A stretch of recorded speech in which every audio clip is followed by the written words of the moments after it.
New York City. New York City. Today is Saturday, September 9th, and it's Game 2 between the Yankees and the Brewers. Mike King was on the mound looking to make his case for next year's rotation. My recap, your reactions coming up next. This is NYY Recaps. Welcome to Yankee Stadium. Just when they thought I was out, they pull me back in.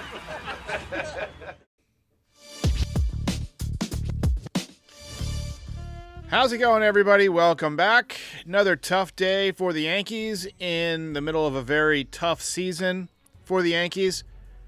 This was a game that was very similar to one that we've seen, I feel, 20, 30 times this year, where you get very little offensive output and the bullpen melted down. So you end up with a lopsided score. They don't always happen on the same day. Usually it's one or the other, the offense or the bullpen or the starting pitching. But today was a very special day. Old Timers Day and packed house. A lot of people in the ballpark for about 8 hours because there was a rain delay. I feel like I've been sitting in front of the TV all day while the rain delay was going on. I was watching Office reruns, which, to be honest, was the high point of my day. So I want to apologize right off the bat if I'm a little off my game tonight. I just had a blueberry muffin a few minutes ago that was out of this world. And it was so good that it was ridiculous. Like, my whole world is kind of about it right now. You know how you eat something and it's just so damn good that it just, like, it's all you can think about for a few minutes? This thing was more than a muffin. It was an experience. This thing was like a delicate masterpiece of culinary artistry. This thing was the Aaron Judge of muffins. It was gigantic, just saturated with blueberries, extremely rich blueberries. And yet it still kind of held its form and wasn't crumbling apart on me. I feel like I just saw the Sistine Chapel for the first time. My goodness. So with where the Yankees are at this point, there's a few things that I'm looking for each game. You know, wins and losses, like we've talked about, just don't really matter right now. They're not going to make the playoffs. Season's over for all intents and purposes. But you want to see the kids perform. You want to see Mike King perform. I really want to see how Mike King would do against a good team that's trying to make the playoffs as he continues to be more and more stretched out as a starting pitcher. I want to see how his stuff holds up a couple of times through the order. And every start that he makes is an audition for next year's rotation. But it also comes with the downside, if he does make the rotation, of having to replace him out of the bullpen, because he was damn good out of the bullpen this year and last year. And he was solid today. 5 innings, 1 earned run, 9 strikeouts, good slider. Through strikeouts, only walked 1 person. Definitely making his case for the rotation next year. Yankees also faced Wade Miley, which is interesting. He's a lefty. And I was anxious to see Jason Dominguez from the right side of the plate get several at-bats. Ended up getting a couple at-bats. He struck out looking on a pitch that looked like it was below the zone to me, and he grounded it out back to the pitcher. He struck out looking 3 times today. I thought he got hosed on 2 of them. One of them looked like a good pitcher's pitch right on the corner.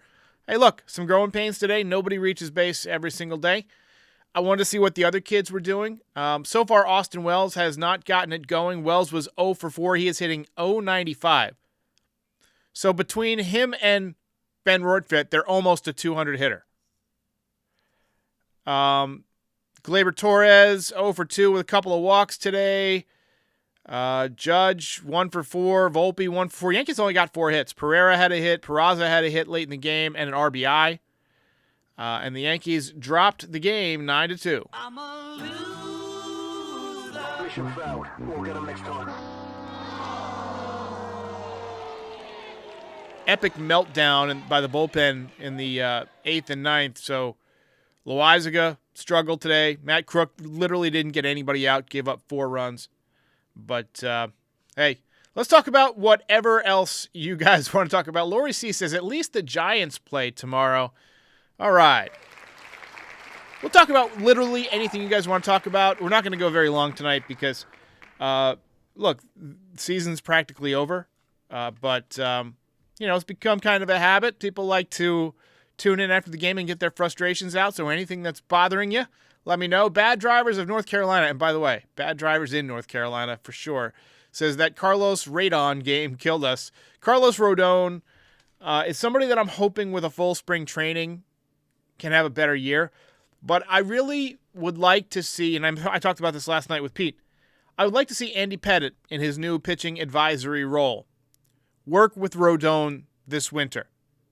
Let him take about a month off, get himself healthy, get in shape, and then spend 6 to 8 weeks working with Andy Pettitte. Learn how to be a crafty lefty.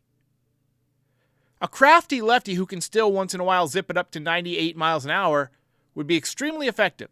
But if he could learn to pitch at 95, 96 with location and mix in pitches other than just that one slider, mix in the backdoor curveball, mix in the changeup, maybe learn the cutter from Andy, that would help a lot. Luis says, where was Bernie Williams? Was he not there? So one part about doing this podcast from North Carolina is Old Timers Day always gets blacked out for me, so I couldn't watch it. But I swore I saw him in one of the pictures, but I could be wrong. He was at Yankee Stadium not too long ago. He might be on tour. He's a musician. He still sells a lot of gigs. And Michael says, the muffin gets the belt. I like it. Bing. Izzy says Nestor should show him how to pitch. I'm more worried about Nestor getting himself healthy. Nestor is not paid to be a coach, right? Nestor is, a back end of the rotation starter, and we need him to regain his form. He's got a lot of injury stuff going on right now. That rotator cuff, which keeps flaring up, is a big concern for me. Brian Cashman was in attendance last night for Yamamoto's no-hitter in Japan. Crackle says Bernie had shoulder surgery. Okay, I missed it. So,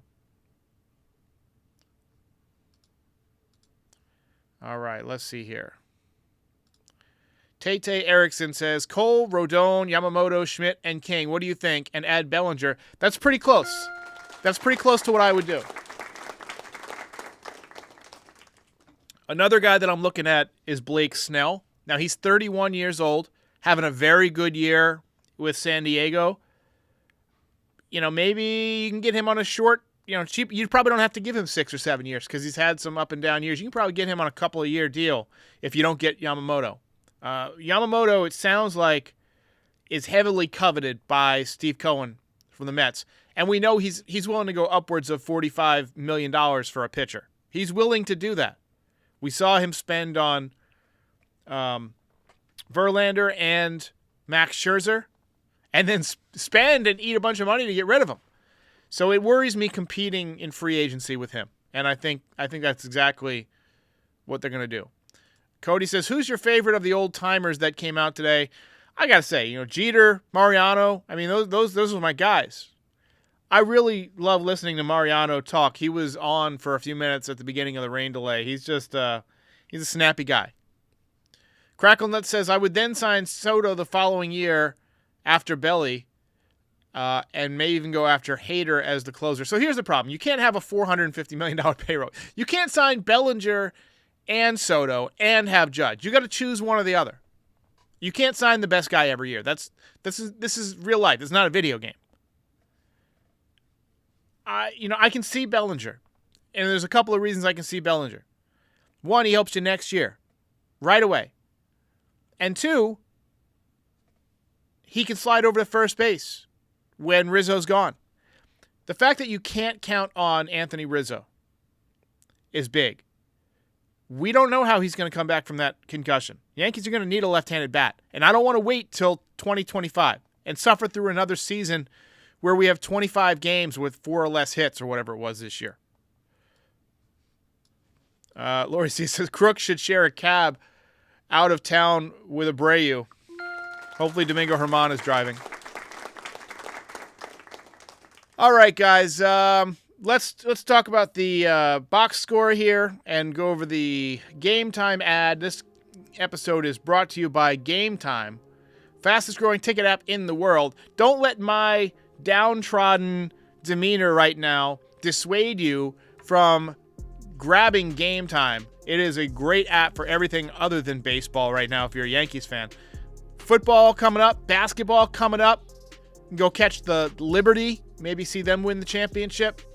Comedy, theater, you name it, you can find it on Game Time. Use the code NYY Recaps for $20 off your first purchase. Game Time, lowest price on last-minute tickets, guaranteed. X-Wing says Bellinger in left field. I agree 100%. That's what I would do, and keep Dominguez in center. I'm liking the routes that I'm seeing from Dominguez. I also like the arm. He's got a very strong arm. I'm looking forward. Right now, he doesn't have enough data to qualify, but I'm really looking forward to seeing what the StatCast data says about Dominguez. So tonight, LeMahieu 0 for 5, down to 240. Judge 1 for 4. He's in a little bit of a mini slump. Dominguez 0 for 4, 3 strikeouts. Torres 0 for 2, a couple of walks. Stanton 0 for 4, dropped his average under 200. I'll tell you what, that's a big deal. We got to talk about Stanton in a minute. 1 for 4 for Volpe, 0 for 4 for Wells. He is just not swinging the bat with any kind of authority. Pereira 1 for 3, and Peraza 1 for 4. We're going to give the kids some time. We gave Volpe some time. You saw Volpe get the hit today, but, Volpe at least was hitting for some power early on this year. I want some of these other guys to hit for some power. I want Pereira to run into some. I want Peraza to run into one once in a while, and I'm fine with Peraza being a line drive guy. Just got to show a little bit of extra base pop. I want to see Wells take advantage of Yankee Stadium. Right now I'm seeing a lot of soft fly balls to left field. Lord Raiden says, get Bellinger. Soto is a pipe dream. We need a good lefty right now. I wholeheartedly agree.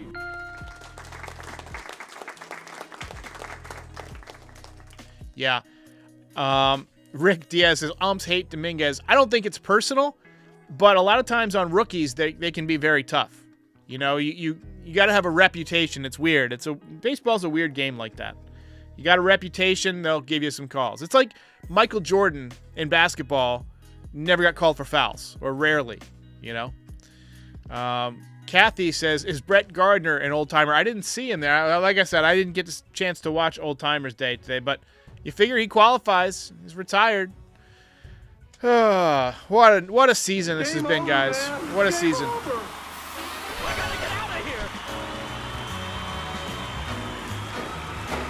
We're going to do a little tour of the merch shop right now. When you gotta go, you gotta go. When you got to go to the merch shop, you got to go. So we added a bunch of new Martian stuff over the last several days. I'm just going to flip through some of it. So we got this one's kind of dope. This is a little hoodie I've got with the Martian silhouette of his first home run at Yankee Stadium. We've got it in a simple white as well. We've got the Not Human hat with the little Mars stitched in there. It's a Mars baseball. You can also get the Mars baseball in t-shirt form. And then we got a coffee mug, the Martian. And, of course, the Not Human t-shirt. This has number 89 on the back with the El Marciano. So give these a look. We got a lot of cool stuff here. Let's take a look at the best selling stuff. The Aaron Judge swing logo is still very popular. I'm actually wearing this shirt and the hoodie right now, which I'll show you. Got the hoodie. And we've got, this is the official NYY Recaps hat with the little Uncle Sam hat. So a lot of good stuff. Give a visit to nyyrecaps.shop and get your swag so that we can wear it to the ballpark in the World Series this season. Just kidding. All right, guys. I'll see you next time. Ball game over.